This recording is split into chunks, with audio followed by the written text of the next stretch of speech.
Ziming, are you there? Can you please request access to the audio and visual, and we'll get you loaded up, ready to go soon?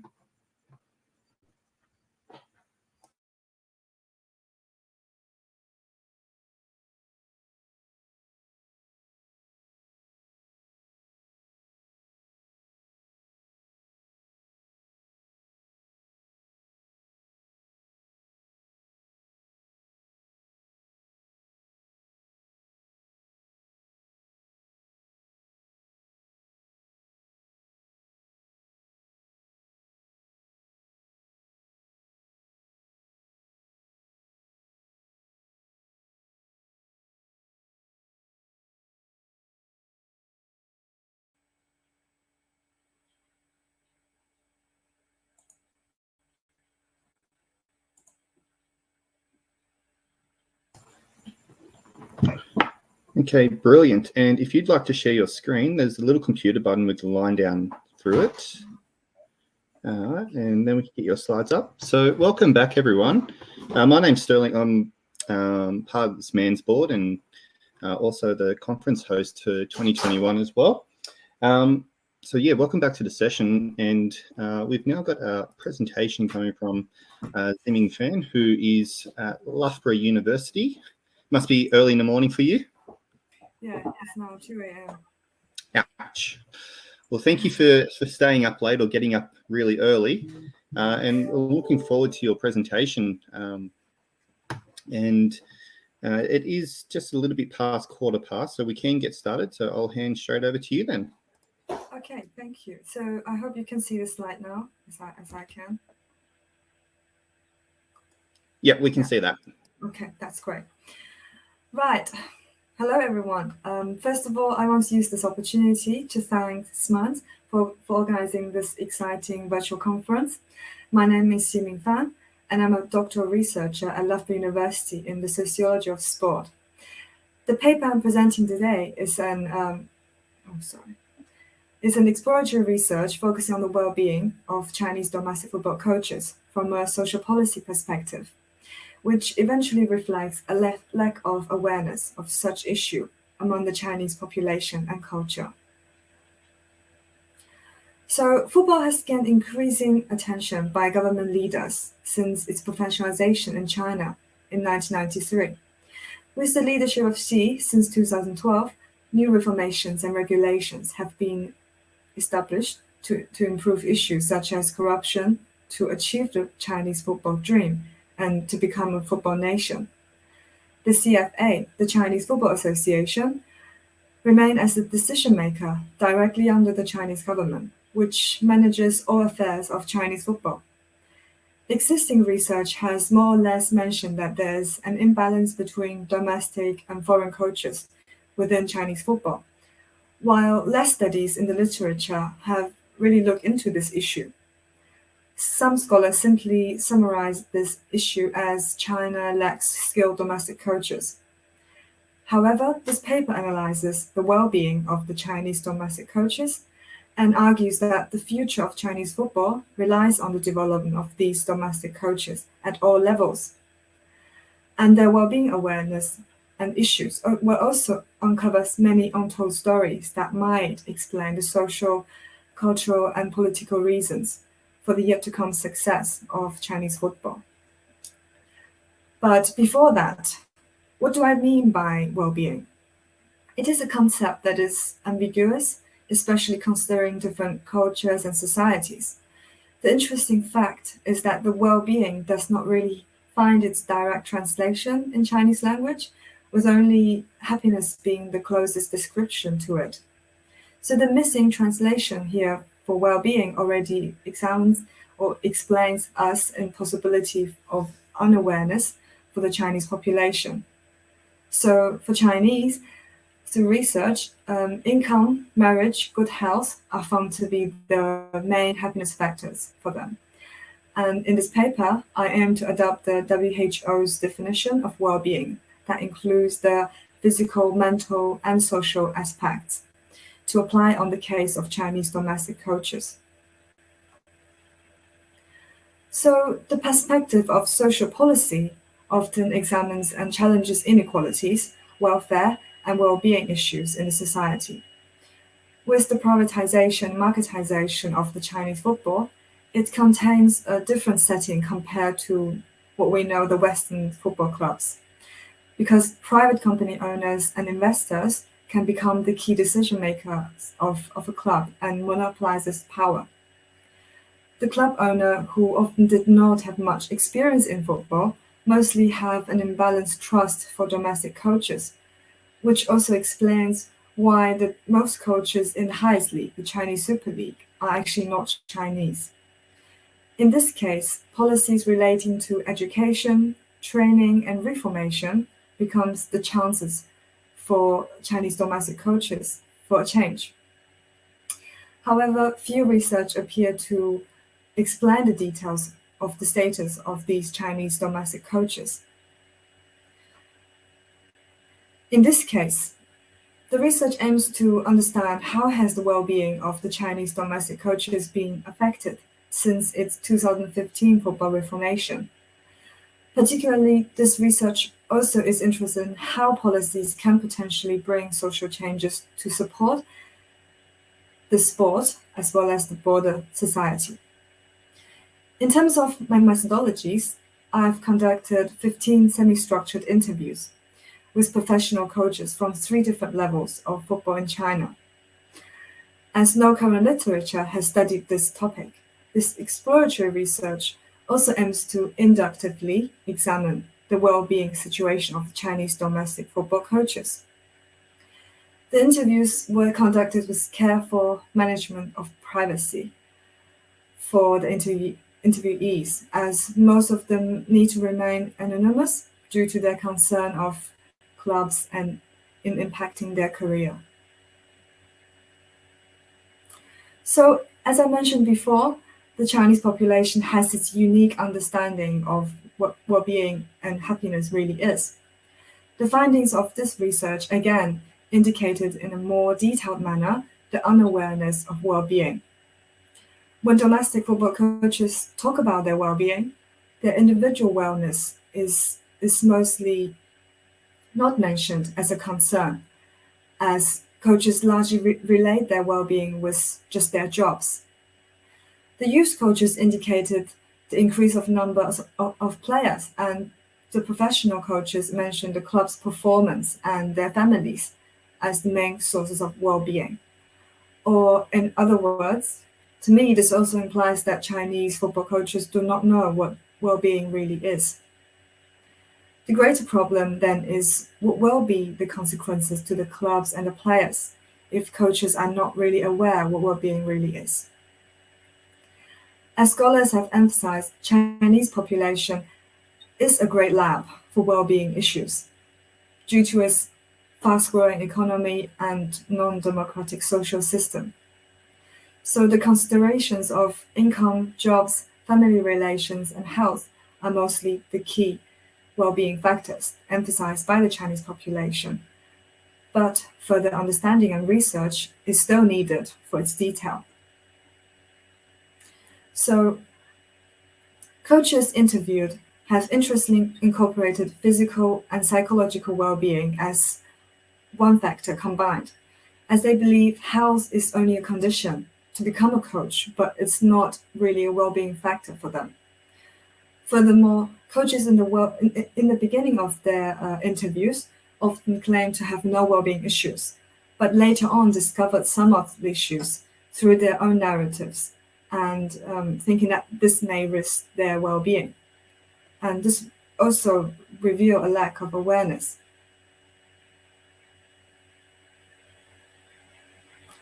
So this process for coaches to realize the well-being issues can be seen here. So in the beginning, they're indicating that health is not affected by work.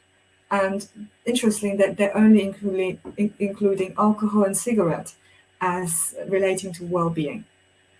And then they move on to they have realized that maybe every day 1.5 hours break to go to the gym would be good enough for their well-being, to realize that maybe they're on the risk for their well-being at some point. And then they're also related to the imbalance of employment opportunities compared to the foreign coaches. So the main challenges for the coaches remain to be their social side of well-being, where they have mentioned the unequal treatment compared to foreign coaches in opportunities, trust, and payment at the same time. Club owners, as top-down decision makers, often put their trust in foreign coaches. As one coach mentioned, many youth coaches need two or three jobs at the same time to survive. Chinese domestic coaches also call themselves as premium nannies. That takes extra responsibilities in their daily lives with their football players, other than just training. Also, they largely have reflected that their football career has impacted their relation with families in a negative way, as football clubs in China are not allowed to stay with their families during the season. As part of the football reformation, the medium and long-term plan of Chinese football development has, particularly as a goal, provided training for coaches. Adapted from the Asian Football Confederation, youth coaches mentioned that some of the knowledge they learned in trainings are not really applicable to Chinese kids, and their coach certificate can become corrupted, as it is really to do with the connection with some government officials. So many former professional players do not really have these certificates. While one of the interviewees revealed that when he one time met a bus driver, he said he already have a coach certificate due to his family relations with a government official. And also, too less interested young player is another problem, as some coaches mention that as a result of one-child policy. So not many families want their only child to pursue a football career. In conclusion, Chinese football coaches struggle in their social well-being and also do not have much awareness in their psychological and physical well-being. The policies implemented so far also did not appear to have improved the performance of elite football in China, just looking at its international results. Youth coaches, whose players are the future of Chinese football, also are experiencing long working hours, low payment and incompatible trainings. So to change such situations, policy instruments to firstly increase the number of players and coaches is crucial. And secondly, the cultural, social, and political aspects of China and the Chinese way of life is also important to create an environment for the development of football in China. Thank you for listening, and I'll be happy to take any questions.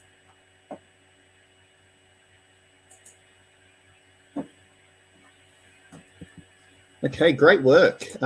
If there are any questions, please feel free to type some into the chat box there and we can read those out. But I think that's fascinating findings. I was very interested that there seems to be more trust in the foreign coaches than the Chinese coaches, and I was wondering if you have any thoughts about why that might be, beyond what was on your slides.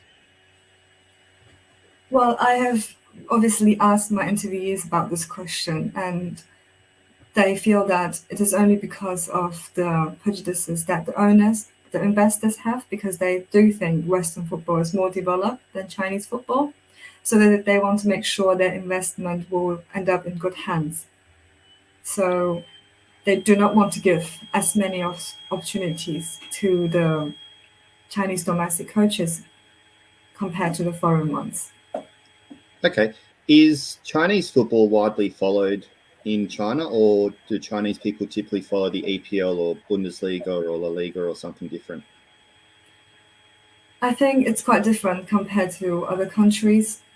I don't think Chinese clubs have really stable group of fans, especially when they are not top of the leagues.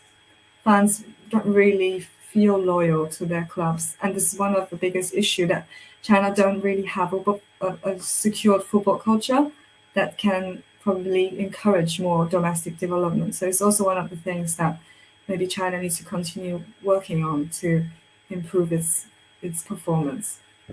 Okay, great. And there's a comment and question from Graham in the chat. Great presentation. Are you seeing the environment changing over time, and are conditions changing?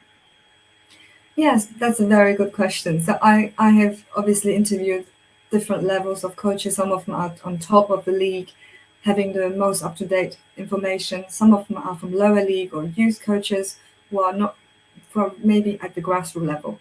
So at the top level, some of the coaches have reflected that they are going through some organizational changes where Chinese coaches do have their roles as assistants to foreign coaches. So they also do have a stable position now, some of them.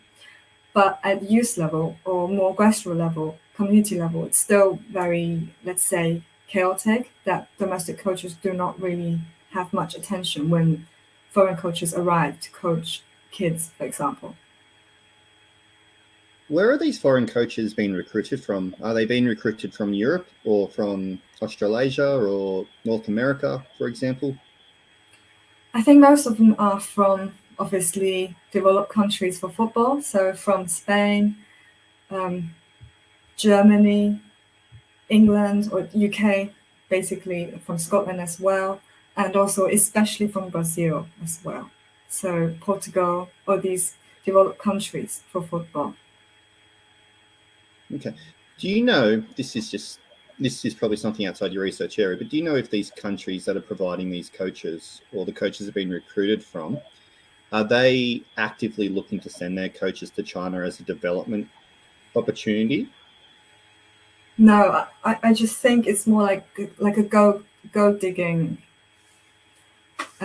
purpose more, because some of them do not really have the skills of being a proper, really suiting their income, because some of them will come and claim, I am the youth coach of Barcelona Academy. But probably this wasn't really the case, but they managed to fake some of the things. And the Chinese people just think, well, he looks like he knows what he's doing, but it ends up that they can't really coach at all. So they do have some failures, but this also reveals that the investors really don't assess their skills. So this is one of the development that I was talking about, that nowadays some top clubs in China, they do have assessment system. So they want to make sure the foreigners they're recruiting are skilled, which is very different compared to the past. Okay, that's cool. And just a question out of curiosity, do the coaches, is it a prerequisite for them to speak Chinese or any dialect, or do they expect that the players need to learn their native language, like Spanish or German or something? I think they often have very, very good treatment as foreign coaches, so they do enjoy translators, and they will also have very good accommodations, and sometimes they also take their families as well, so giving them very nice accommodations, so, and also higher wages compared to the domestic coaches. So so currently this paper is under review, so hopefully some of you can later read that in paper as well. That sounds fantastic. Well, thank you for your time. Well, there's just another comment's just come through. Graham said that observation is very interesting. He's seen similar issues on accreditation in Australia at youth level. And Faye's commented, great work. The situation for domestic coaches is similar for foreign language teachers in China. Foreign teachers are usually more trusted by parents and investors. And thanks for sharing. All right, well, everyone, please join me in thanking Ziming for her presentation. And Graham, you're up next. I'll just... Thank you, Sterling, for the sharing. No problems. Graham, I'll just approve you in now, and if you have your slides ready to go, that would be fantastic too. All right, so Ziming, you can, I think if you press leave, then that will, thank you. Okay, welcome, Graham. So Graham, you're joining us from University of Queensland, is that correct? Yes, that's correct. Lovely. And which association are you part of? Are you, looking at your title, I could see it might actually fit in a couple. I'm with University of Queensland. So, but are you part of SMANS or Caulfield or ANZELS or? Human movements. Is that what you mean? Oh, so out of the three associations for today, the SMANS Association. Oh, sorry, SMAN. Okay. SMAN. Oh, fantastic. Is this your first presentation at a SMANS event? Yes, it is. Yep. Oh, wonderful. Well, welcome. Thank you very much. I'm a bit nervous. You don't need to be. We're all a friendly bunch of people. So if you have some slides to share, the screen button with the line through it down the bottom, if you just hit that, you should be able to get your slides up. Okay, I'll just... yep. Fantastic. And then it is 11:35, so you are more than welcome to kickstart as soon as your slides appear. Can you see those? Yep. We can see those. So I've got the PowerPoint screen. Now we've got the full screen. You're ready to rock and roll. I'll leave you to it. Thank you very much to the organisers for giving me this opportunity today. It's my first conference under my PhD, so I'm very excited but quietly nervous. So when Fletcher arrived at the Brisbane Paralympic football program on a hot, breezy Brisbane Sunday afternoon, he led his dad over to the field entrance. Fletcher entered the field unaided, head bowed. Today's Fletcher's usual handover to his therapist team did not occur. So when Fletcher entered the field, he walked briskly, head bowed, straight through the middle of the warm-up area and stopped 5 metres past the participants and volunteers near the dance area. Turning towards the warm-up area, he began to vocalise loudly. Being involved with Fletcher's therapy for 12 months, my body tightened, my eyes assessed the situation and my mind searched for solutions. I felt his distress and confusion, and my body felt compelled to act to rectify what might seem to many like a slight disruption to routine. To Fletcher, this was a type of negative experience the volunteers work hard at the BPFP to avoid. As I began to intervene, I noticed an OT familiar to Fletcher react to his vocalisations and walk over to him. She knelt in front of him and offered her hands. He reached and grasped them, but small agitation signals continued. Fletcher's body was tense. He pulled slightly against her hands, swayed his body and head quietly and vocalised. This time, I was compelled to act and cease being a participant observer and assume my volunteer role. I walked 10 metres and assigned a second OT who had worked with Fletcher in the past to support him. She moved over and helped calm him, and I resumed my observer role on the fence line at a distance where I minimised my impact on the field. Each holding a hand, they guided Fletcher over to the proximity of the other children to help activity set up. His team began passing Fletcher pieces of equipment and guiding him with words, demonstrations and hand gestures, asking him to place them where they were needed. By this time, he was no longer vocalising or appearing agitated. Fletcher was again experiencing the familiar routine of the BPFP. Fletcher holds hands a lot, quite often initiates the holding of hands with his therapist team. He pulls the volunteer where he wants to go or lags back and hangs off. When not engaged, he may lean back into the volunteer or drop hands. When engaged, he allows volunteers to guide him by holding his hands or gently placing hands, legs or feet through the required motion. If he feels overly challenged, he might deliberately knock a piece of equipment over. When he's losing focus or near others, he begins looking around before walking off. When he's distressed, he vocalises. To those privileged enough to be welcomed into Fletcher's world, this is how he communicates. Fletcher is non-verbal. Those working with Fletcher have learnt to interpret the meaning of the touches, proximity, body language and vocalisation he uses to convey messages, including positive and negative experience of belongingness, autonomy, challenge, mastery, engagement and meaning. So how can this deep data help me to see the complex and dynamic situations that surround Fletcher's participation?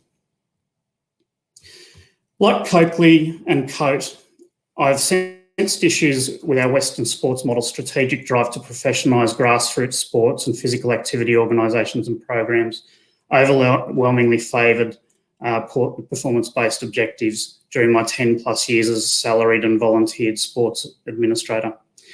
Consequently, the reduced importance of non-elite participation and personal development outcomes in many contemporary sports programs was a factor in people's participation decisions across the lifespan. Effectively, our sports system has begun marginalising some communities based on performance. Of course, people's participation decisions are far more complex, and studies including Diongi and Gard argue that factors influencing sports participation decisions are many, varied and complex. But many, including Cardinal, associate negative feelings with physical activity avoidance. And I had observed personally experienced the negative feelings associated with being pushed aside as a consequence of not fitting a normalised athletic norm. This is not a new problem. Under the 1972 Whitlam government, John Bloomfield's Role, Scope and Development of Recreation in Australia report raised concerns that efforts to encourage people to become physically active were meeting resistance as countries' elite sports culture discouraged people of average or below average athleticism from sports participation and fed an ableist sporting culture that marginalised the non-physically gifted. The country's first sports minister would subsequently change the face of sports funding in Australia by shifting sports administration from a laissez-faire to proactive funding model in 1973, based on two concepts: Bloomfield's recreation pyramid on the screen here now, and the concept emanating from Europe that would become known as Sport for All 2 years later. Under Whitlam, Sport for All was the dominant policy, focusing unprecedented levels of government funding on building regional facilities and creating sporting opportunities for the broader cross-section of the community. Upending this bottom-up funding philosophy occurred in the early 1980s under the Fraser government. Funding was prioritised towards elite athlete development, installing what Gree and Carmichael described as a virtuous cycle of sport, with a hierarchy akin to Bloomfield's pyramid sitting centrally in this cycle. And this model is still used today, with top-down funding ensuring the sports pyramid is the dominant policy. Hammond and Jeans indicated that current government policy has entangled the two concepts by encouraging sports to attach their industry to the public interest agenda while simultaneously pursuing elite athlete development, commercialisation and profit maximisation. They indicate that disproportionate funding post-Whitlam has contributed towards Australia's peak sporting organisations becoming so embedded in elite performance development that more recent government attempts to increase mass participation rates via these organisations have limited or sporadic success. For 5 decades, the government sports rhetoric has increasingly encouraged sport organisations to broaden the scope of their traditional competitive services to provide more sports and physical activity opportunities that produce participation and personal development outcomes for marginalised groups. But this is difficult when a post-Whitlam sports model is geared and funded in favour of performance outcomes. Coate and Coatley all argue that there is growing evidence that youth sport programs for children should be designed to balance focus across all 3 outcomes. By developing skilled performance, maintaining participation rates, and enhancing personal development programs, the focus will remain on common building blocks that all people need and all young people need, and will enhance the experiences of children in sport. The experiences and opportunities that sport provides are not different from other life situations, and therefore, they argue, it is reasonable to assume that a positive experiential environment is the best way to promote positive youth development through sports participation. But what does negative or positive participation look like, or experience look like? And how can people communicate their experience? And how can administrators and researchers know if what they are told is genuine?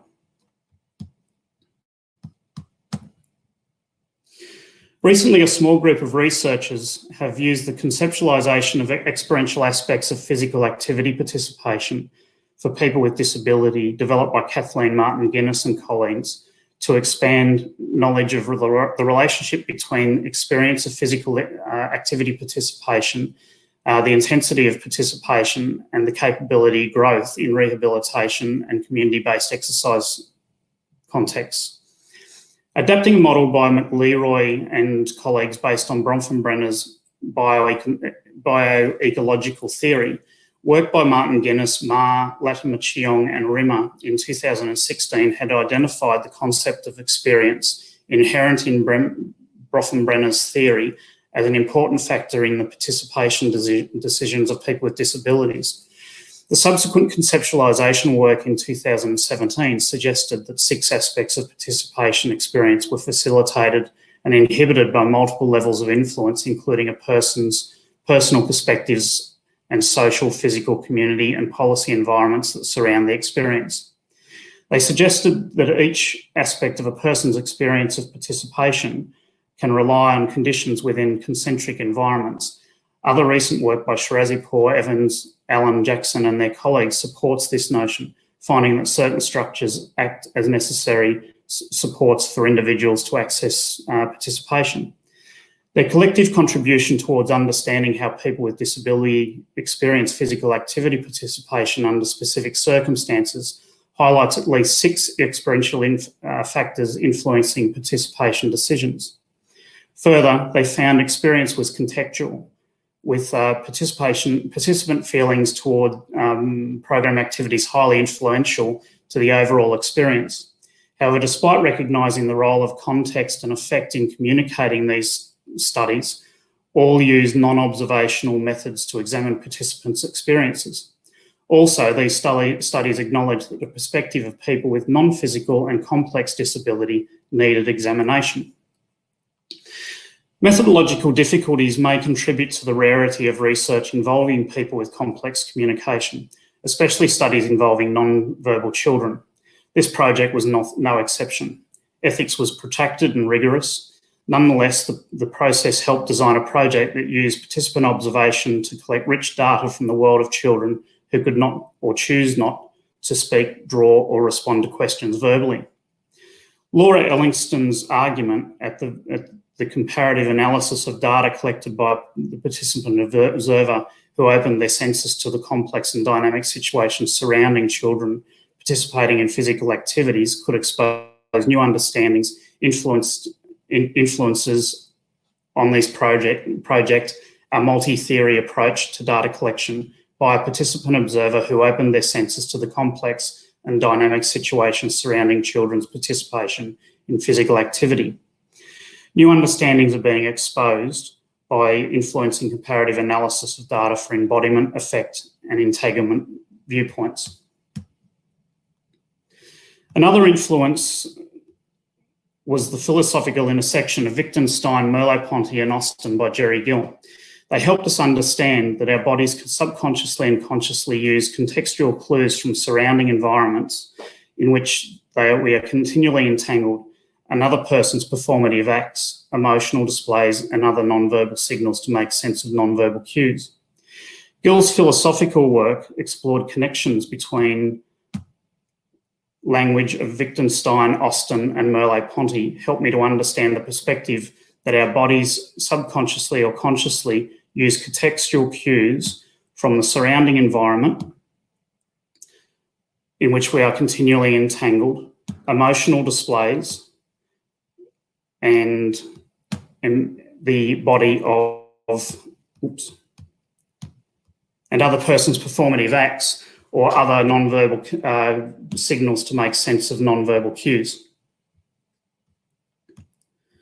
When completed, this project will describe how children will use nonverbal communication to reveal their participation experience in the Brisbane Paralympic football program for embodiment, effect, and entanglement viewpoints.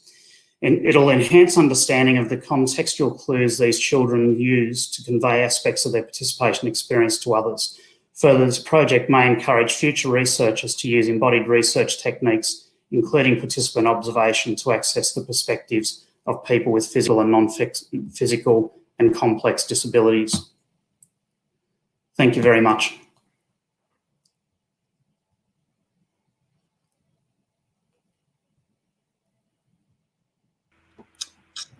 Thank you, Graham. That was fascinating. As someone who's very interested in sport policy, it was awesome to hear, that development over time and how it all kind of filters in together. That was awesome to hear. If there are any questions, please feel free to post those into the chat.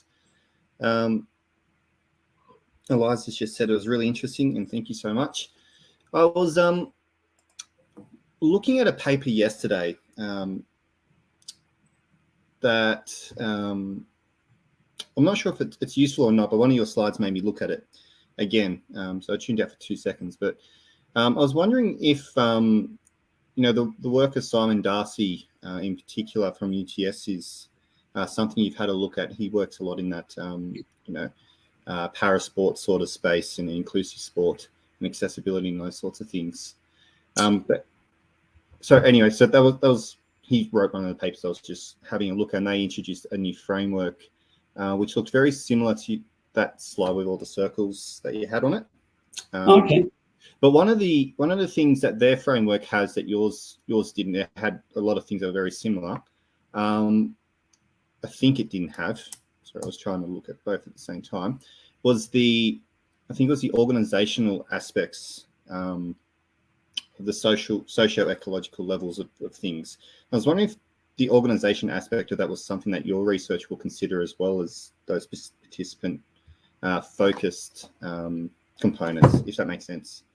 Yeah, it does. Probably not for my PhD, but I certainly see that as an area where I'm looking to branch into. I sort of had to keep a bit of a lid on the PhD, and really, as everybody knows, but it's certainly an area that I want to branch into, because I do think that this research can raise that experience is important, and thus can be built back up in through the organisations. Yeah, okay. Great. So there's a comment in there as well. Well done. Pyramid and influences are very clear, and the sharings make it even more powerful. Look, to be honest, I don't have any further questions, so I'm hoping something comes through the chat.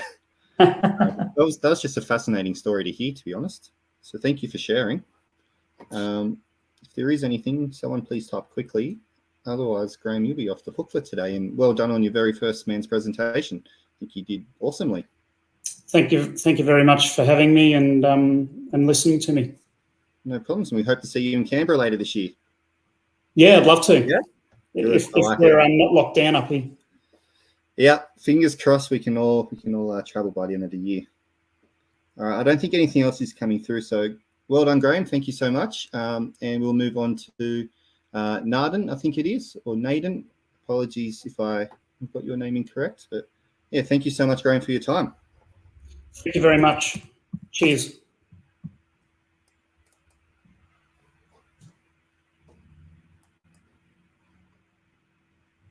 All right, so Graham, if you hit the leave button at the top right-hand corner, that will it'll keep you in the room, but it'll kick you off the screen. And there we go. This button. Hi. Hello. Did I get your name right? My name is Nadine, so not far, not bad. Okay, so, great. Yeah. And you're coming to us from Victoria University? Yes, I'm from Victoria University, yes. And great. We are in Melbourne. And are you part of Corfi? Is that right? Yes, Corfi, yes. Okay, wonderful. And you're talking to the factors influencing travel behaviour and intention of international tourists to Saudi Arabia. Yes. It's a fascinating topic. So if you can get your slides up on screen, the little computer. Yeah, I'm trying to share screen, but okay. Can you able to see my screen yet? Not yet, but sometimes it does take a moment. Okay.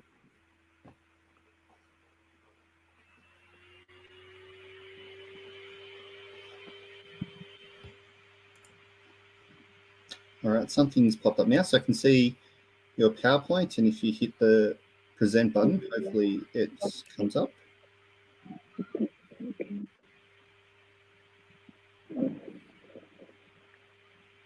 All right, wonderful. So we can see that now. Oh,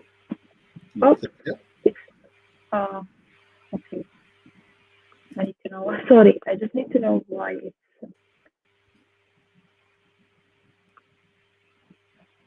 Okay, perfect. So we're a minute early, but please feel free to start if you're happy to. Yes, sure. Okay. So good afternoon. Hi, everyone. My name is Nadine, and I'm a PhD student at Victoria University. Today, I was talking about part of my research, which is talking about examining tourist behavior across culture. So, in this presentation, I will start with talking about why I'm doing this research, a bit of background, and talk how I will do it, the methodology I use, and what results I get, and what this means at the end. So basically, my research is focusing on exploring the tourist behavior with focus on their differences, their cultural their differences in their travel preference, their travel patterns, and their willingness to revisit a destination, and their willingness to encourage others to revisit a destination based on their cultural background.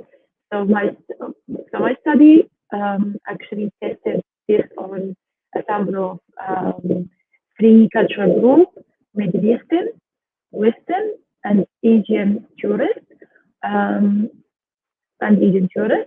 So previous study has been clearly shown that it's very important to understand how tourists are different in their travel preference and patterns. However, even though the type of research has been done in this area, there is really little research has been focused on in the context of developing countries. So most of this study has been done with focus on more industrialized markets and destinations, while my study will be focusing on Saudi Arabia. It's an emerging destination in the Middle East. My study was focusing on culture and how tourist culture has been affected and how culture has been affected with tourist behavior. So even this has been done before, there's still need for more research. So basically, I have three main research objectives. Is how I didn't firstly identify the exact differences in tourist behavior among three groups: Middle Eastern, Western, and Asian.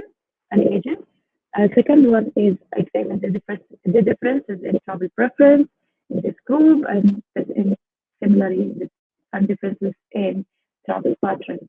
So the research question is: to what extent do international tourist behavior intentions differ across groups?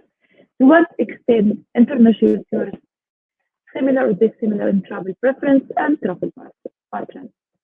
So the methodology I used here was questionnaire. It's important to consider my data has been collected before the COVID started. So I collect my data at the end of 2019. So I was able to visit the tourist attractions, meet the tourists, and ask them questions and so on.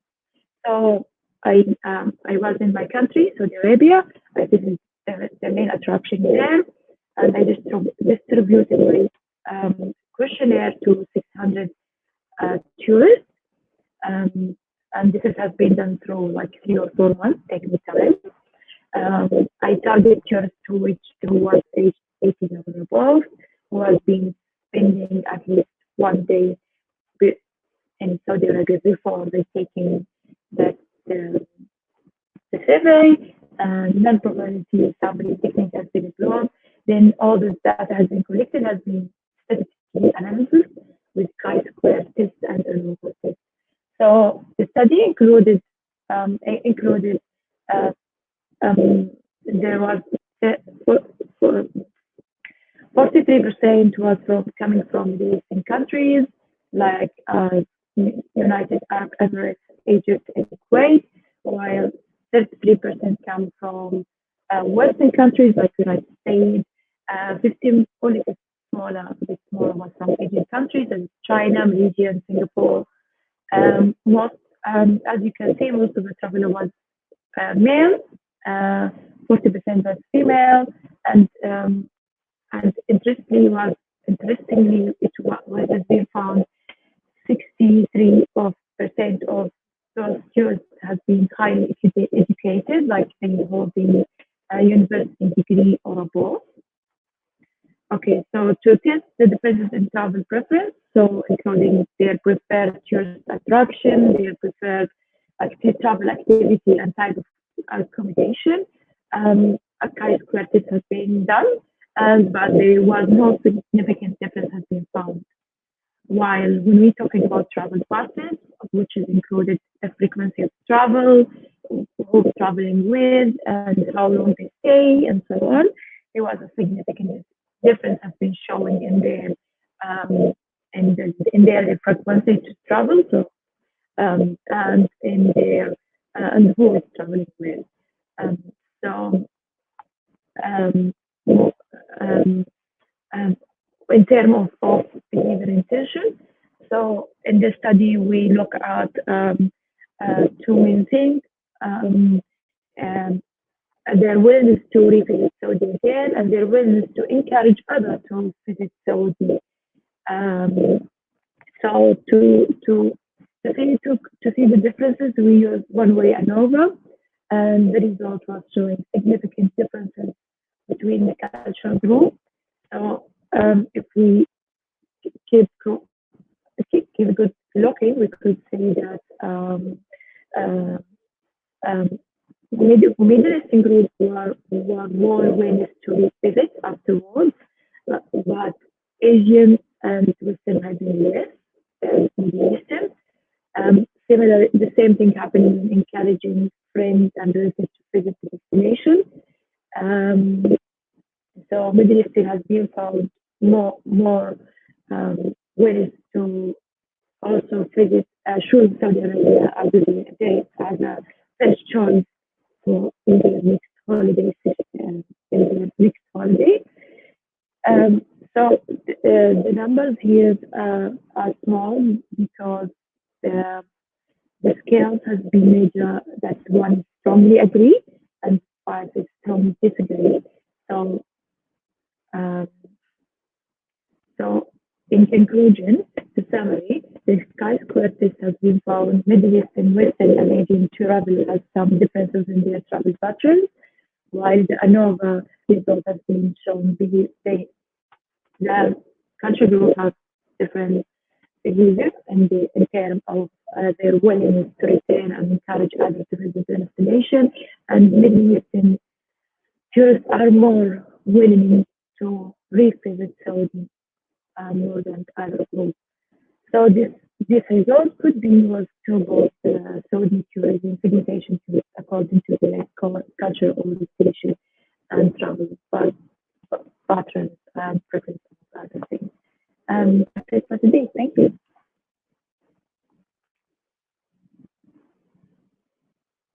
Okay, thank you so much for your presentation.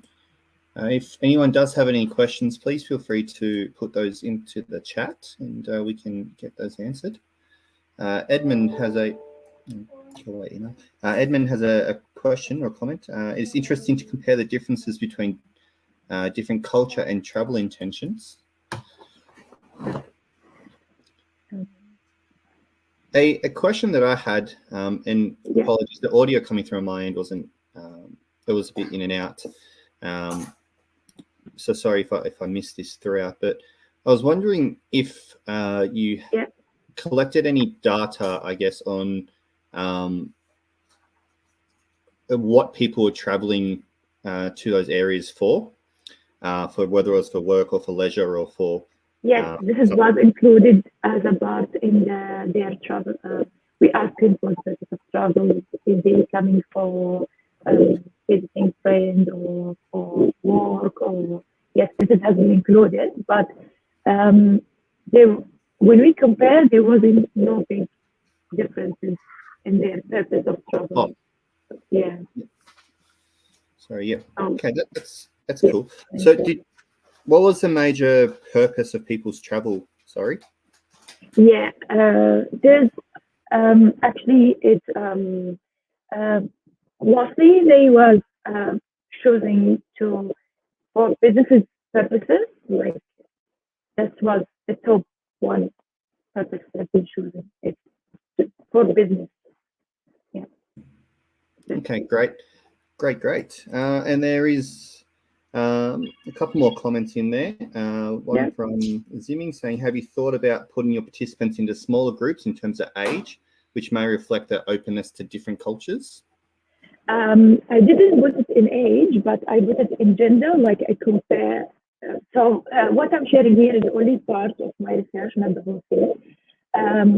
In my research, I talk about the difference in gender, like women and men and women, and it shows a lot of interesting findings as well. In terms of age, I didn't discuss it because most of the participants, they came from similar age groups, so there was no big differences in age. So, yeah. Okay. Are there any other questions? Oh, yeah. So there's one from Edmund. It said also be useful to find out how the antecedents of the intentions. And he's also got down the bottom here as well. It would be good to have a follow-up question to understand actual behaviour to see if they did indeed travel to Saudi. Not sure how relevant it is now given the travel restrictions, but definitely in the near future. Thank you for your thank you for your comment.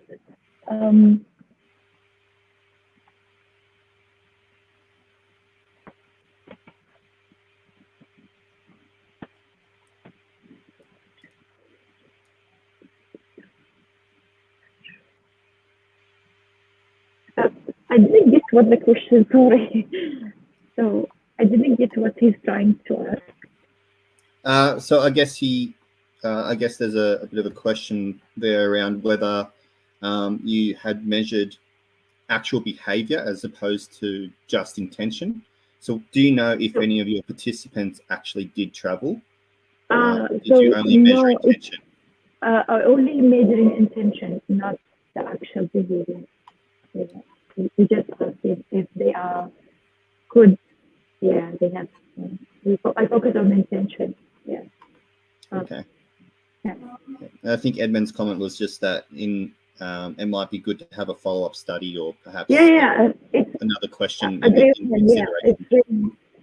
a really good point. Okay, well, there's no other questions coming through, and we're a little bit ahead of time. Is there anything else that you'd like to share with us that you thought you perhaps might not have had enough time to fit in? So I just want to say thank you for giving me this opportunity to practice my presentation skills and to share part of my research. I really enjoy this practice. And yeah, that's it. Thank you. Fantastic and well presented. Well done. I think that thought is very much echoed amongst our whole community. And what I particularly like about our SMANS community is that we do provide these safe spaces to practice and to get our first presentations out of the way in a nice safe environment. So I think that's really good to receive. It's really helpful. It's really helpful because I always, when I start to present, I just get nervous, forgot everything, and just so it's really good opportunity that I was able to practice here. Fantastic. And when I say SMANS, I also mean Corthi and ANZLs, of course, as well. Okay. Well, thank you so much. Thank you. Great presentation. And we can move on. So, Faye, if you'd like to request access for voice and audio, and so please excuse me for 30 seconds. There is a crying 2-year-old behind me.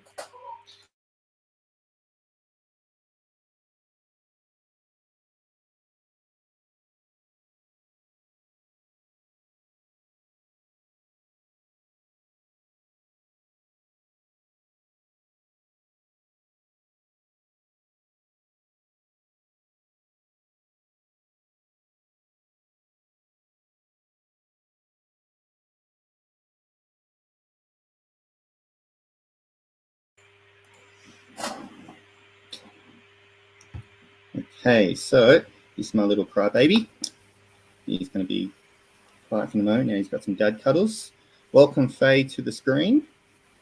Hi, Sterling. Can you hear me? I can hear you. Your camera appears to be pointing at your roof or your wall or something. Oh, yes. There we go. All right, great. And we're running ahead of schedule, but I'm happy for you to start early if you'd like. So if you would like to try sharing the screen, there's a computer button down the bottom with a red line through it.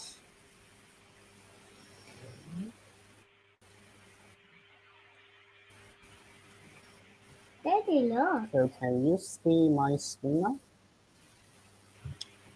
now? Not just yet, but it takes a moment. Nothing's come through yet. Not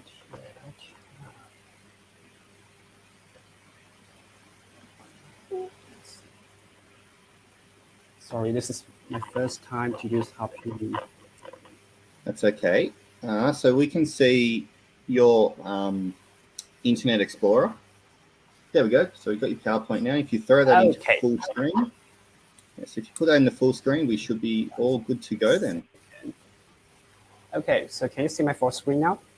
Yep, you're good to go. Okay, fantastic. So shall we start? Yep, feel free. Okay, great. Okay, good morning from Malaysia. This is Long Fei, a fourth-year PhD candidate from the National University of Malaysia. Actually, I just submitted my PhD dissertation about 2 weeks ago. This is just a simple research paper in collaboration with Associate Professor Niraj from Guangdong University of Finance and Economics.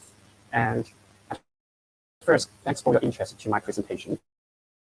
The title of my presentation is Young Chinese Consumers' Intention to Purchase Western Brands, the Influence of Consumer Values and CSR Initiatives. Okay, first, I would like to introduce the research background a little bit. I guess when you go to a supermarket, it's quite easy to find a lot of products that are actually produced made in China.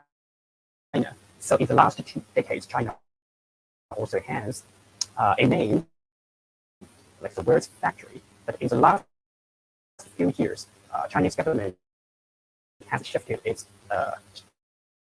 focus of economic development from export to import. Also, Chinese government has taken a lot of efforts to fulfill the transformation. For example, the CIIE, China International Import Expo, it started in 2018, and also we can see from some statistic data in 2019, China's retail sales reached 6.2 trillion US dollars. That's only 200 billion dollars less than the US market, which makes China the second largest retail market in the world. At the same time, Chinese consumers, especially younger ones, they have more exposure to foreign cultures and products, particularly under the influence of global consumer culture. It is started that Chinese consumers have become more westernized with regard to consumption beliefs, values, and consumptions. Therefore, many international marketers believe that Chinese consumers have become more cosmopolitan, less ethnocentric, which is a great opportunity for Western brands. However, there is always a however. There are increasing challenges for Western brands in the Chinese market as well for the following reasons. First, consumer values are rapidly evolving in a society in transformation of China. So consumers' values can change very quickly. Your frequency and their consumption behaviors can change in a very short time compared to Western consumers. Second, there are arguably rising economic and political disputes and tensions between China and the West, which is manifested by a series of international events. One recent one is Xinjiang cotton issue. You may know that China is accused of forcing Uyghur minorities to work and cotton fields. Therefore, some Western brands like Adidas, H&M decided to not buy cotton from Xinjiang, and which actually led to a nationalism-driven backlash by Chinese consumers. And many Chinese consumers, especially younger ones, they even called for boycotts against these brands. Therefore, in the last few years, more researchers and marketers pay attention on these brands that are in the Chinese market. So, the research objectives of this study are to examine how consumer values, so as cosmopolitanism and ethnocentrism, and CSR initiatives influence purchase behaviors towards Western brands. Alternatively, later, the three factors influence young Chinese consumers' purchasing intentions directly or indirectly.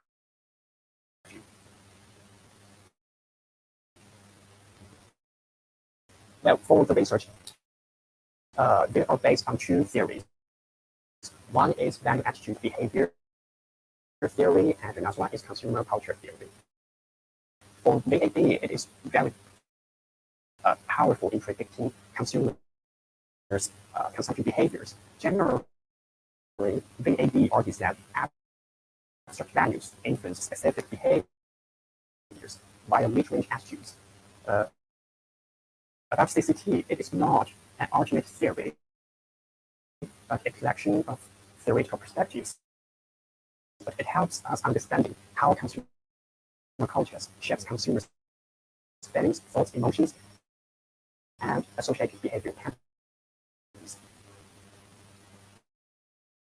So based on these two theories and relevant studies about ethnocentrism,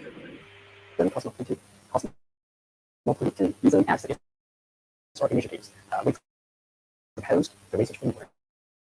As you can see, there are altogether 10 hypotheses in this framework. Sorry, Faye, to interrupt. We're having some audio issues coming through. Okay. I was wondering if you might be able to turn your camera off and just chat with the audio on and just see if that helps. Okay, let me try. Potentially the bandwidth, because that. it just keeps cutting out every few seconds, sorry, and we're not catching a lot of what you're saying.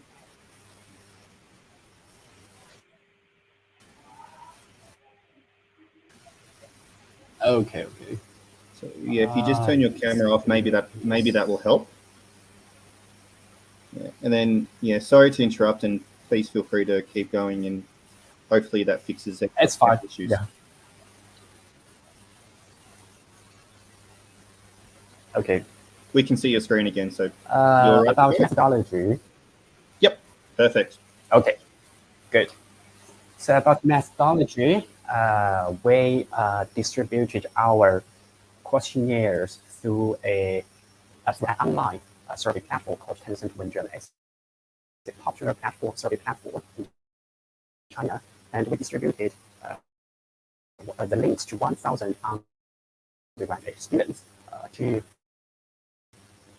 1,000 undergraduate students from a public university based in Guangzhou via WeChat or QQ.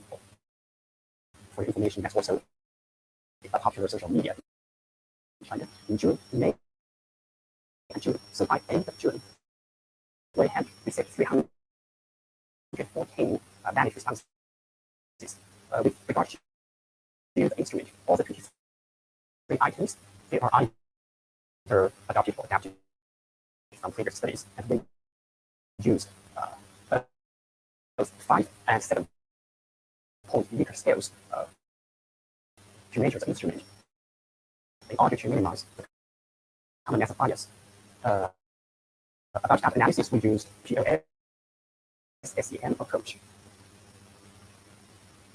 So here is a statistical analysis, the result of analysis. As you can see, most of our hypotheses are supported, except H5, that's ethnocentrism influences brand attitudes, and hypothesis 9, CSR influence purchase intention, about mediation effects, H7, so that's ethnocentrism, brand attitudes, and purchase intention. For that one is rejected. For others, they are all supported. So here is the conclusion and contributions.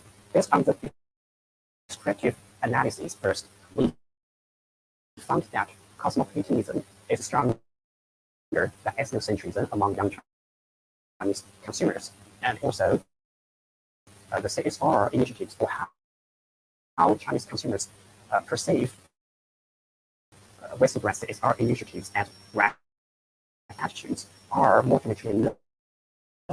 About purchase intentions, they are just a little bit higher than the neutral point. Second, cosmopolitanism has those direct and indirect effects on purchase intentions as we expected. Interestingly, ethnocentrism doesn't influence brand attitudes, but purchase intentions directly. So probably that's because young Chinese consumers, they can make objective evaluations based on products attributes, and also, I guess for consumers, they have this long-lasting perceptions that Western brands offer better quality products. Another thing is Chinese consumers, even if for ethnocentric consumers, even if they can make objective evaluations about Western brands, but they are not very likely to purchase Western brands, because probably the think purchasing Western brands as their own patriotic behaviors, and also under the social pressure, they are not likely to do that. Okay, for CSR initiatives, it has an indirect effect on purchase intentions via brands and brand attitudes. So that's it means Western brands, they're encouraged to enhance their CSR initiatives in the Chinese market, although their CSR activities cannot influence purchase intention directly. At least it can facilitate their brands forming positive attitudes among Chinese consumers. So with regard to contributions, this study makes contributions to literature in relation to cosmopolitanism, ethnocentrism, and CSR. It also advanced our understanding of Chinese consumers, their consumption behavior towards Western brands. For sure, there are also some limitations. For example, the data are only collected from one city, Guangzhou. So there are probably some differences between consumers in big cities and smaller cities or in rural areas. Second, this research only examines purchase intention rather than the actual behaviors. So in the future studies are suggest a device to extend the model to the actual behaviors. There are some references for the research. And if you have any questions, you can ask me after my presentation, or you can send questions to my email or WhatsApp. Thank you very much. Thanks for your attention.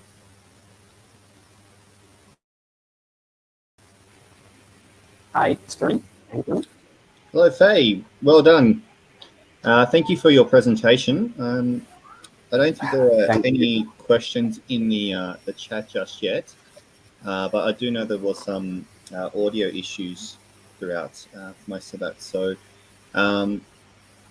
I'm not Yeah, sure. I'm sorry for that. Probably my internet connection is not very stable. Oh, that's okay. That's okay. That's part of the fun of doing everything online, isn't it? I know when I teach online, some students Yes. have issues. It doesn't matter how good the internet connection is on one end, as long it only takes that one side for it to fall down. But just your slides were always available, so that's very good, and you seem to have no issues with sound now, which is a little bit odd. But I was wondering. So I'm just looking through the slides that you sent me earlier. There was a question I had based on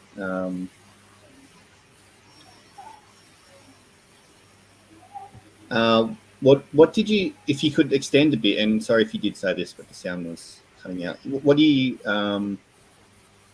What does cosmopolitanism is stronger than ethnocentrism mean in I guess practical terms? What does that look like in practice? In practical terms, so it still means that it's as indicated by previous studies, like Chinese consumers, young Chinese consumers, or generally in emerging Asia, consumers are becoming more cosmopolitan. They are more acceptable to foreign products and cultures, so that can be seen as an opportunity for Western brands. At the same time, there are also literatures suggest that actually in developed countries or regions, actual consumers, they are more ethnocentric than cosmopolitan. You may know that in China, that China itself is a developing country, but like Guangzhou or some super big cities, if you only consider these regions, they are developed regions in China. So their consumption behaviors might be different from the rest of consumers in China. So that's why I think in future studies, that will be interesting to do some comparison, to compare consumers from smaller cities and the first tier cities in China. Okay, because then I noticed on your conceptual framework that ethnocentrism and cosmopolitanism weren't directly linked through one of your hypotheses, and they kind of arrive at the intersection of brand attitudes together. So I was a little curious as to how you know that that cosmopolitanism was stronger than ethnocentrism. That's based on the descriptive analysis. So Okay. that's from the mean value, yeah, etc. Okay, that makes sense. Okay, well, there's no questions coming through the chat at the moment. Okay. But we do have some time. Is there anything else that you'd like to tell us about your research or about yourself? Actually, for my PhD research, it has nothing to do with my presentation today. It's just That's fine. My presentation today is just a very straightforward quantitative research. And for my PhD dissertation, it's about Chinese tourists' intentions to travel abroad. So for me, my research interests mainly include consumer behaviors, tourism marketing, and also sustainabilities.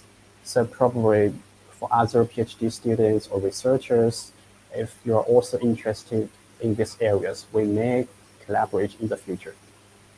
Wonderful. Do you have any interest in sport? Not at this stage, but I think there might be in the future. Who knows, right? Yeah, because I know there's a huge range of literature in sport marketing and sport consumer behavior, and it's Yes. a fascinating area. Yes. Yeah, And sports, they can be also considered part of events, tourism events, right? Oh, I guess I was more thinking that there might be some connection to you in the sense that a lot of particularly American and European sport leagues are trying to enter into the Chinese market, and then obviously there's a lot of flow on there into merchandise, into live streaming, and all those other bits and pieces around how we consume sport and those sport products. And I was thinking there might be a good connection Yes. to you there somewhere along the line.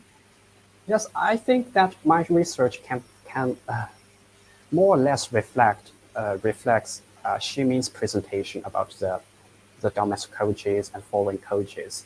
So right now, my feeling, and also from based on what I've read, Chinese consumers, they're becoming more rational and objective when they make purchase decisions. Unlike before, maybe 10 years ago, a few years ago, once you say it's Western brands, it can be very popular among young Chinese consumers or Chinese consumers. But uh, I noticed in recent years there is a rising ethnocentrism. It can be attributable to the fact that domestic brands in China are also making great progress. At the same time, it's about consumer themselves because they have more exposure to foreign products and cultures, and they become more experienced with the select products and services. Okay, great. Well, we might leave it there. We'll have a little bit of an early mark and early lunch. Thank you to everyone who's presented this morning, and thank you to Faith for your presentation. And I hope you've all enjoyed your speaking experiences and have got something really valuable out of today.